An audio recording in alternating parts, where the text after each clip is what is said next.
what I'm talking over out here.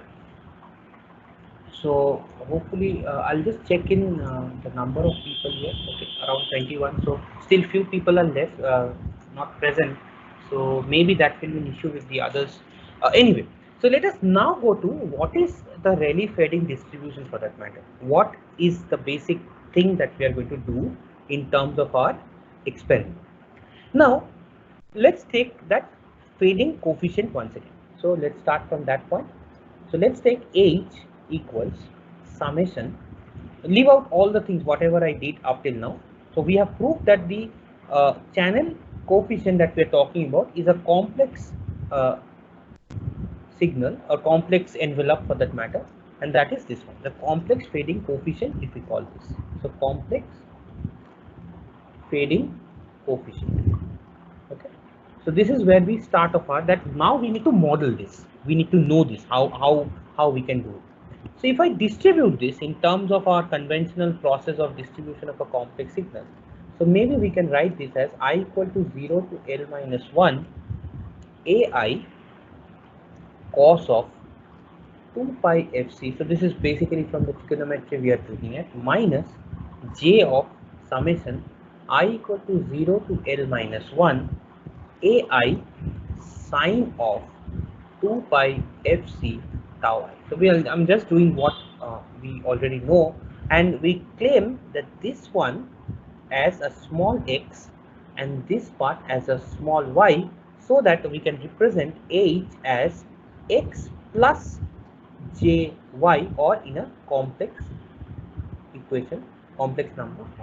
Now as you can observe that this is a plus, we have, because of the convention we are taking it. So basically x is equal to x, if I write it once again, so if x is equal to, that we have assumed that x is equal to I equal to 0 to L minus 1 AI cos of 2 pi fc tau I, and y equals to minus of summation I equals to 0 to L minus 1 AI sine of 2 pi fc tau I. So this is what we have assumed, and this is what the first equation that is.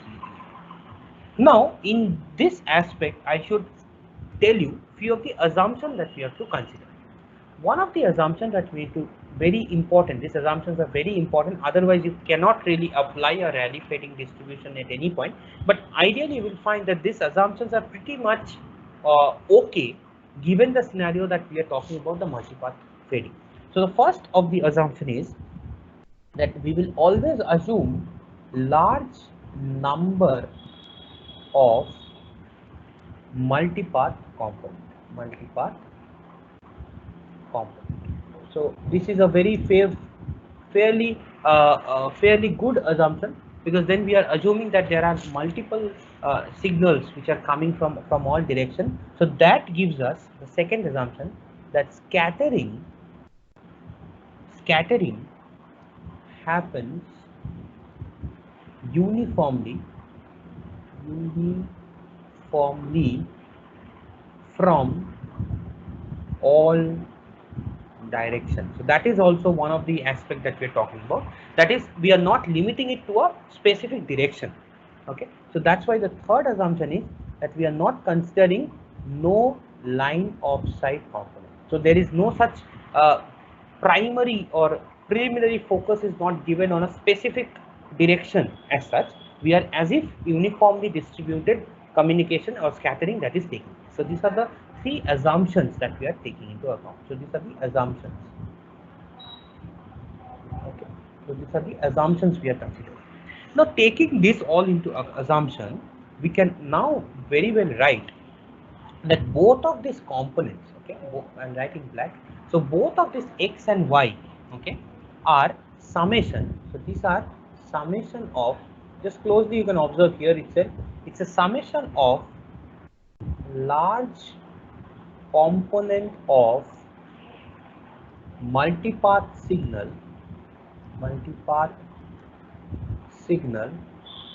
okay, with attenuation and AI and path delay tau I. So this is a summation of all these things. Now this happens, this summation of large element, this large component. This gives us another very interesting assumption, and that is that from central limit theorem, I'll try to write over here that from central limit theorem, sum of large elements. So from central limit theorem, we can write that in basic, that is primarily what it tells us that sum of large number of a random component, okay, because all are these are random components. So random component will eventually generate a Gaussian random wave. So basically we are approximating that if there are sufficiently large number of, or we sometimes call this as a rich environment, in fact, the sufficiently large number of multipath components which are present, then the summation of such components will lead to something like a Gaussian random variable. Now for people who are not familiar with Gaussian random variable, I have something for you people. Those who already know, you don't need to worry much. So this is basically the power spectral density, the PDF of a Gaussian random variable. It usually looks something like a bell curve. In many places you have found out this as an expression, and this is our mean, okay, and the expression usually will look something like n, okay, with a mean and sigma square as the variance. So this is my variance, that is a spread.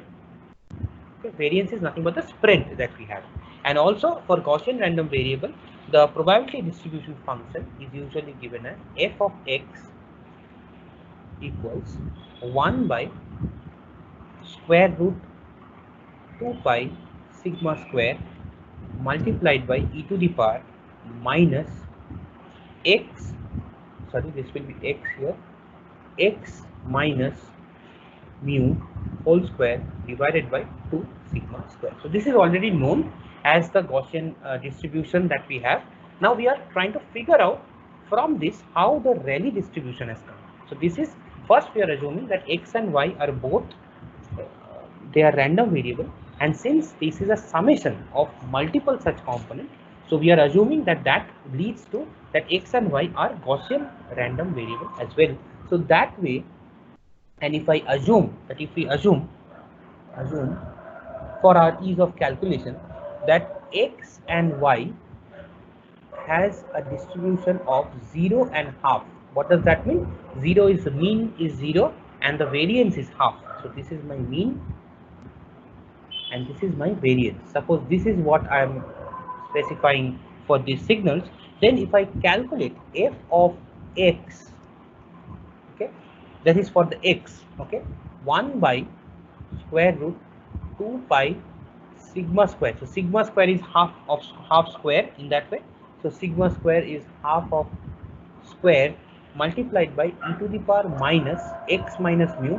X remains as it is, so x minus mu, and mu is 0, so it becomes x square divided by 2 pi multiplied by half, because 2 is over here, okay, so 2 comes over here, so this pi won't be there actually. So this is what we are doing.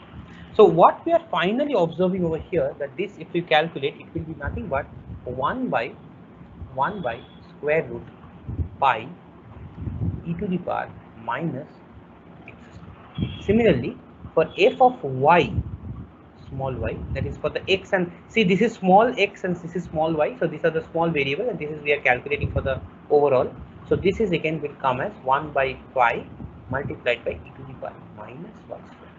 Okay, so now we are in a position to find out x and y. We have given some expression to it. Now if since x and y, x, small x and y, that is, are independent variable, independent random variable, because they are all, again remember that these are all multipath components, so x and y is naturally independent random variable. So we can write a joint distribution. This is where we are heading towards the Rayleigh. So joint distribution, we can write f of x comma y. This is the way we usually write it, x comma y. For people who already know the probability subject which we have taken some time back, you already know this stuff, but still for our calculation we will help, we'll do it once again. So f of x and multiplied by f of y, so this gives us 1 by pi, okay, 1 by pi e to the power minus x square plus y square as the expression. So let me give this as a equation number 2. Okay, so now we have found a joint distribution in terms of what should be the joint distribution pattern. But I can observe that here x and y still remains. So I need to eliminate that with respect to the amplitude and the delay. So what I'm saying is that x and y needs to be replaced by a and tau, because already we have established that all this imaginary or all of these complex signals or the complex multipart signal has the amplitude and the time as a factor. So we need to do something. In order to do something, let us redefine it once again. So h was x plus I jy, okay, or this was again on, we have also mentioned it as a of a into j e to the power j phi. So very clearly we can write that a is equal to square root of x square plus y square simply, and phi can be also written as tan inverse of y by x. So this is very simple. Simply we can write. Even we can also write that x is, if suppose we need it sometime later, a is cos of phi and y is equal to a of sine of phi. Now this is again we are rearranging y, keeping in mind that we want to transfer the PDF from xy or the random variable x and y or the Gaussian random variable to the elements or to the parameters a and tau. So that is what we are looking at. So to do that, I don't know whether you know this or not, but still I'll try to again do it from scratch. For this, so what we are in letter, if we try to write it in over here, so this is what we are trying to find out: a comma phi, a comma phi. Simple as that. We want to transform the PDF from xy code x not coordinate xy parameter to a and phi parameter. And if you know that this requires something like a Jacobian matrix multiplication, so we'll see that also. I know these are all tough, but I'll just stay with me with this so that we can do it together. So f of a comma phi, capital A that is, and if I write it a phi over here, so this will be nothing but 1 by pi. So already we have found out e to the power minus x square plus y square. So x square plus y square already, x square plus y square already we have found it, square root of x square plus y square is a. So x square plus y square is a square. So we can just readily substitute this as minus a square, but multiplied by something called as Jacobian matrix. So please make a note of this. If you are not familiar with this, this is called as a Jacobian matrix. This is very advanced level of wireless, but if you are able to understand at least a part of it, you will know the subject like anything. So Jacobian matrix for PDF multivariate PDF transformation. This is needed for that purpose actually. So this JXY, and I'm not going to this detail of this JXY, but ideally this JXY, this is a sub reference. If you want, I can give that as well. So this JXY ideally will look something like this: dou of x, dou of a, dou of y, dou of a, dou of x, dou of phi, dou of y, dou of phi. So this is what the Jacobian matrix is, the partial kind of matrix, and you can observe here that will be cos phi, sin phi, with taking x and y as a sin theta, a cos phi, and y equal to a sin phi. So we can find out this calculation as a of sin phi and a of cos phi. So I'm not going to details, because this jxy, what is the important part is that finally if we calculate this and we take a mod of it, actually we take a mod of it, we will get this jxy as a. The final conclusion is that after this, if I take j of x comma y, if I take j of x comma y, and mod of it, this will come as A. You can check and verify it later as well. So the important aspect is this reduces to e to the power a square multiplied by a, or a by pi e to the power minus a square. So remember this part. So this is what we are transforming after. So we have considered x and y as a Gaussian random variable. From there we have found out that this is a Gaussian random normal distribution. From there we have found out that what are the distribution for x and y. Now we want to relate that to amplitude as well as the delay. So based on that we have come across this particular expression where a and phi, the delay and delay as well as the amplitude is now represented by this. Okay, now if I try to find the marginal distribution, so let it be here. So we find out the margin. So this is the Rayleigh fading actually. So marginal distribution of f of a, if I consider. So that will be f of a, okay, given a. So this will be nothing but minus infinity to infinity capital F A phi a comma phi dou of phi.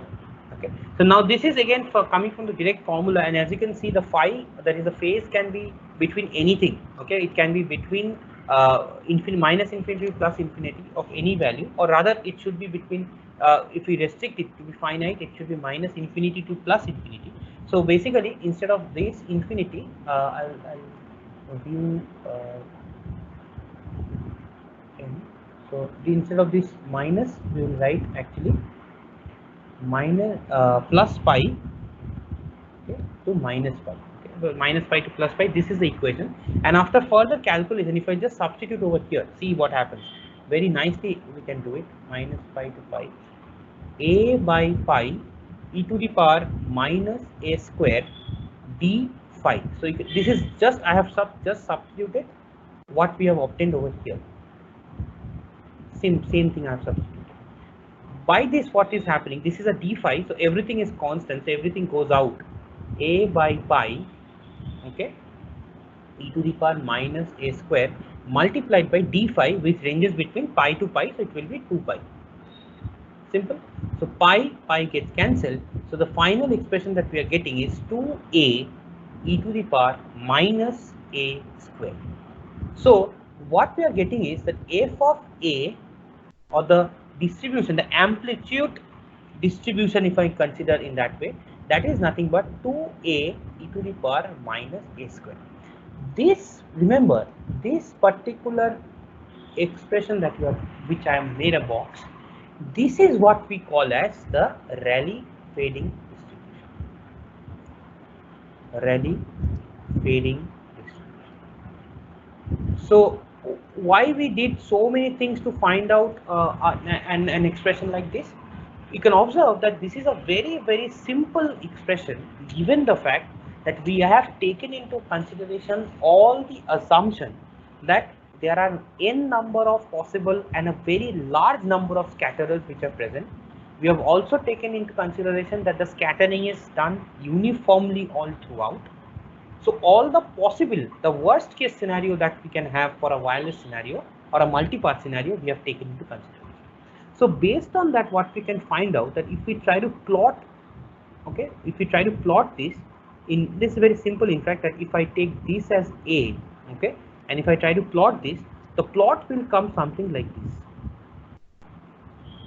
And this distribution, the distribution is called as Rayleigh distribution. That's why we usually call it that the wireless fading scenario will follow a Rayleigh fading distribution. Okay, and in that way, this one, so this point, this particular point, if I consider, okay, this is point, this A equal to 0, this indicates a deep fading. Okay, this considers the deep fading, that is the maximum attenuation that has happened over the interface. So suppose you can find out that what is the maximum, suppose you want to find out that what is the probability that the attenuation of a channel is worse than 20 dB. So you can just plug in the value with gain, and you can find out, because A is basically the amplitude of the signal, and you can find out that what will be the overall expression for what is the probability of the signal to get attenuated by such amount. So ideally, this is what the Rayleigh distribution is. In fact, you can find out. In fact, I'll end on that note only. So now let us try to find out. So this is FA, marginal distribution of the amplitude. Now let us find out for the F5. Okay. So let us do it for the F5 part. Okay. So F5 will be nothing but 0 to infinity, because amplitude is varying here. F of A comma phi, A comma phi D of A. Okay, because amplitude we will consider between varying between 0 to infinity. Okay, so this, if you try to calculate, you substitute 0 to infinity A by pi e to the power minus a square dA. Okay, now we have a integration over here, and after 1 by 2 pi comes out. Okay, 1 by 2 pi comes out, but we have 0 to infinity 2 multiplied by a into e to the power minus a square dA. Now if I do this, finally we can obtain that 1 by 2 pi e to the power minus a square, and this is equal to 1 by 2 pi. So what we can get is that we have already found out that f of a, small a, this is equal to 2a. Okay, this is equal to 2a e to the power minus a square, and f of phi, that is the marginal distribution of the phase part, that is equal to 1 by 2 pi. Interestingly, if you multiply these two, okay, if you multiply f of a multiplied by f of phi, what you are getting, you check 1 by 2 pi, oh sorry, 1 by 2 pi, okay, multiplied by 2a e to the power minus a square. So basically this gets cancelled, so you are getting again a by pi e to the power minus a square, and this is nothing but, if you remember, this is nothing but capital F of phi a comma. So what our conclusion is that both this amplitude and the phase part of the wireless signals are primarily independent to each other. Okay, and interestingly, they are both random variable. So if we can get hold of one, especially the amplitude part, and from there we can find out that what will be the nature of fading that will take place. So this is the all overall discussion on the Rayleigh fading. Why I give you this? Because all of this we will sort our things much easier by using only one function in MATLAB. That is the beauty of MATLAB. At times we usually take the help of some of these functions. As I said in the last experiment, we have not taken the help of the function. We have taken it generic way, but here we are going to take a function help, and we are going to see that what happens to the output of a signal or the transmitted signal when the signal passes through a Rayleigh fading channel. So now we go back. Before I go back to the experiment part or the manual part, is there? I think there will be a few questions raised, some of the doubts. You can write it down in the chat also if you find it anywhere that you have an issue for the overall calculation that we have done so far. So is there any doubt as such? Because I know that there are things which you might not be able to figure out at this point of time, but later on you can just get it back, like go through this portion once again, so that it's easier for you to understand as such. So the important part is that we understood now that what is Rayleigh fading distribution, why it is a Rayleigh fading distribution. So in a bottom line, what we have to say, that the wireless channel has a multi-path fading environment. That multi-path fading should be distributed, or in the distribution that it will follow is a Rayleigh distribution. And because why it is a Rayleigh distribution, because we have already examined that the x and the y variable which exists to form the complex coefficient of the channel. If I go up, so the complex coefficient that we already had over here, this one, complex coefficient that we already had found out previously, this gives us the information. From there on, we found out that how the Rayleigh distribution is the only distribution that will help us in finding out the nature of fading that might happen. So this is all about the Rayleigh distribution and why this term suddenly appears somewhere over here. Okay, this is where it will come over here.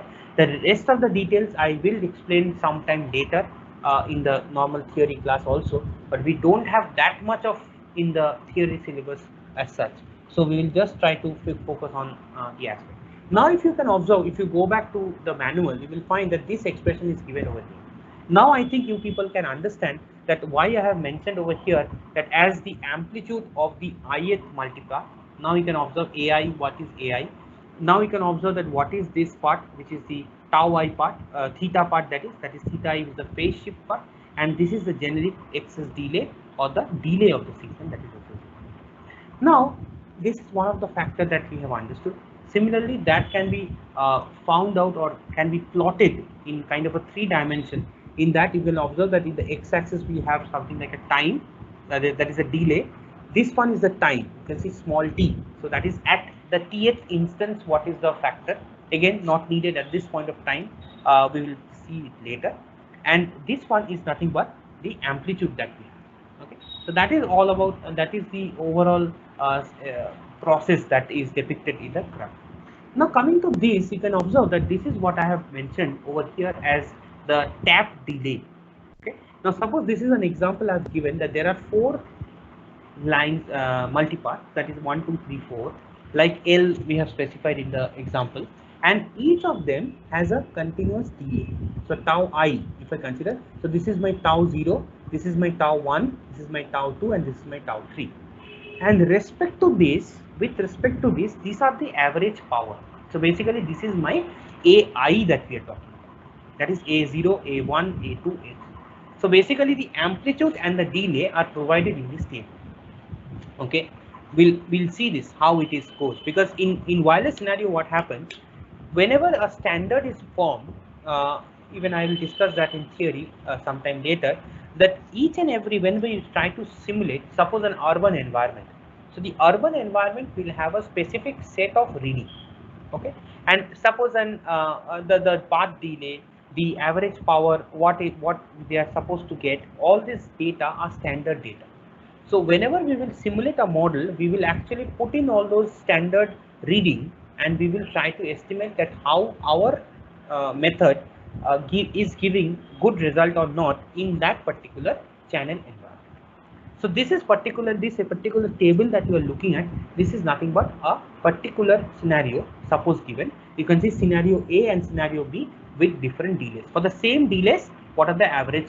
And this will definitely vary because these are all randomness. So you never know what are the obstacles, what are the interferers present. So based on that, this average power is varying.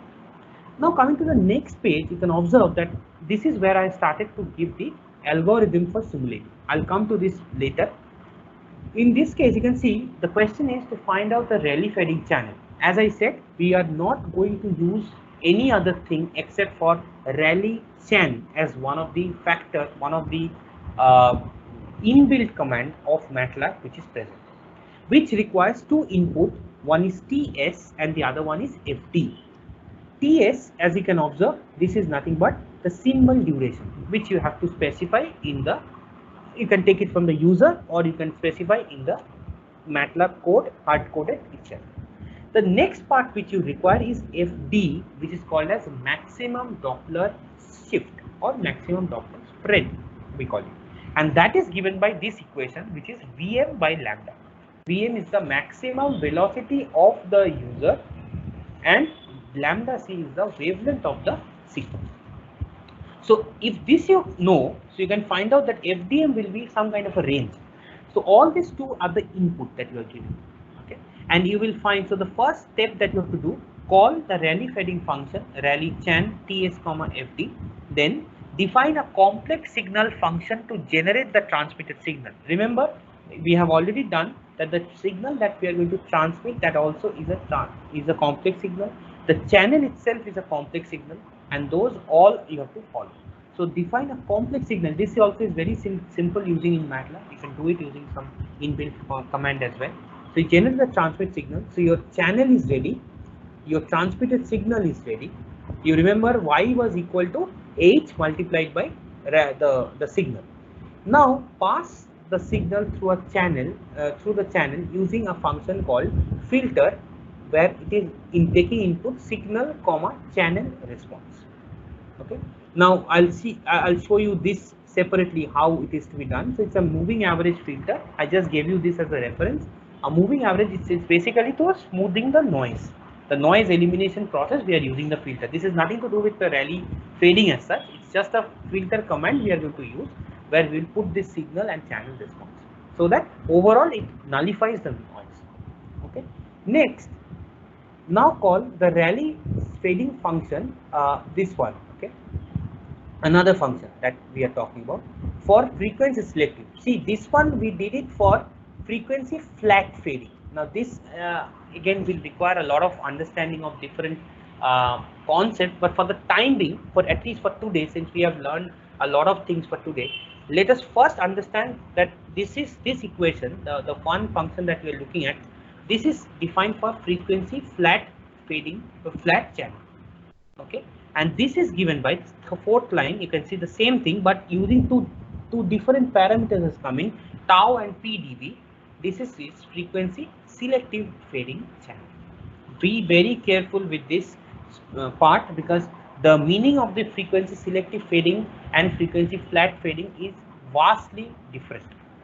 So I'll just throw in light after discussing this, what are the two things, how it is different, but it requires so many other things to explain. Within the scope of time, it's not relevant as such for the timing. So let us, at least for the timing, understand that the first one was for flat fading and the next one is for frequency selective fading. Now tau and B, you can see tau and PdB we have mentioned over here. The tau is each specified in seconds, so that is a tau, that is a time delay that we are talking about, and PdB is nothing but the path gain. So you can see this is our relative delay. So these are my tau. Okay, this 0, 50, 100, 150, this will be relevant there. These are my tau, and this is my this part is my gain. Okay, so that is given over here. So PdB and tau stands for that. Repeat 2 and 3 again, and plot Rayleigh faded signal power versus sample number for all the cases and display any result.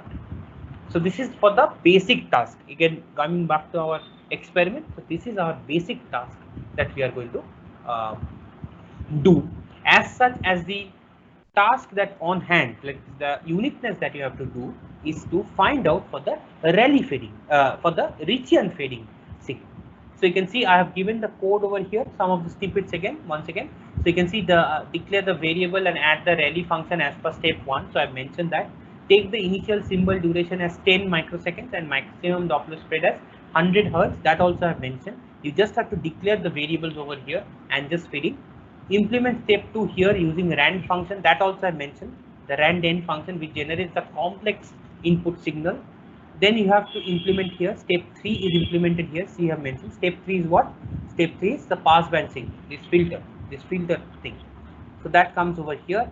Then 4 and 5 is implemented here, and finally the plotting also I have mentioned. I have already given the code over here that how to plot, since I found that last experiment there was some issue with the plotting part. So the plotting also I did. Also I've used the subplot to plot the different functions. So now you can see that these are the inputs. These are the different inputs that we are taking.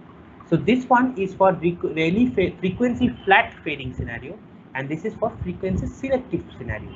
You can observe that there is a vast difference in the difference. First of all, it will vary with the number of symbols that you are taking into consideration, as well as the duration of the TS, as well as the FD, Doppler frequency as well.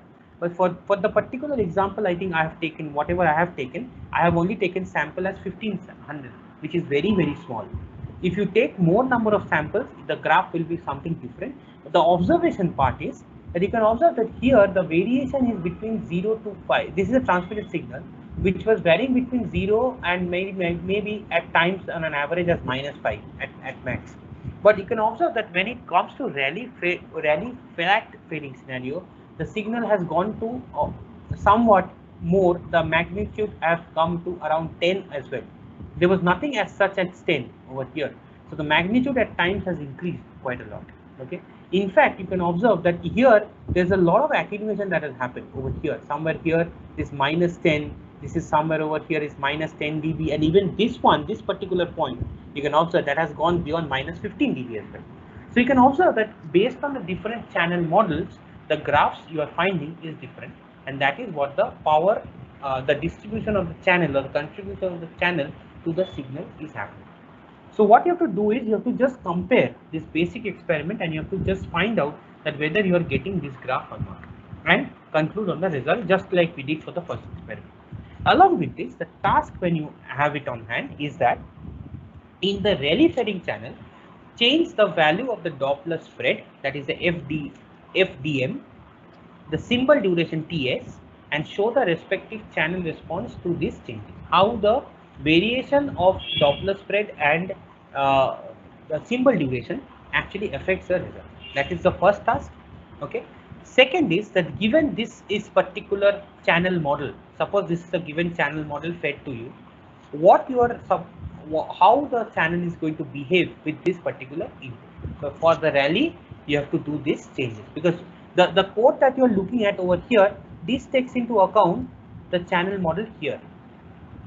Understand, this particular table that you are looking at, based on this only, this particular code runs, the sample code runs.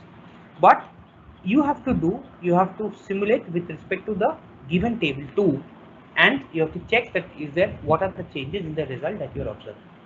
Now plot for a particular sample period, plot the graph between the changing spread versus faded signal power.